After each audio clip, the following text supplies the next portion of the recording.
Bolajonlarim, bunaqa kun suvida joni rohati bo'lgan muzdekini ko'ksi tayyorlaymiz. 1 litr suvga 1 osh qoshiq tuz, yarim osh qoshiq koreys tuzi, 2 osh qoshiq soya, 3-4 dona chesnok, ukrop, yarim pomidorni qirg'ichdan chiqarib olamiz. 1 dona bodringni mayda qilib to'g'rab olamiz. 70% uksusdan 1 qoshiq solib aralashtirib olamiz. 3 ta tuxumga tuz solib bilinchikka o'xshatib pishirib olamiz. Mol go'shtini somoncha qilib to'g'rab olamiz. Soya solib ko'ktirib qo'yamiz. Go'shtimizni qovurib 10 minutga diblab qo'yamiz. Qaram somoncha qilib to'g'rab olamiz. Bunga tuz, choy qoshiq shakar, chesnokni qirg'ichdan o'tkazib olamiz. 1 osh qoshiq soya, ukrop, uksus solib aralashtirib olamiz. Bodringni somoncha qilib to'g'rab olamiz. Tuxumni ham mayda qilib to'g'rab olamiz. Pomidorni ham somoncha qilib to'g'rab olamiz.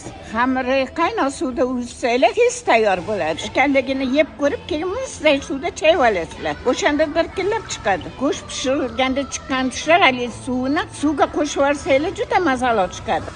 Bismillah. Voy, juda mazali muzdakkina kela qolinglar bolajonlar.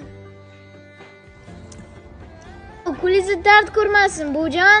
Osh bo'lsin bolajon, osh bo'lsin.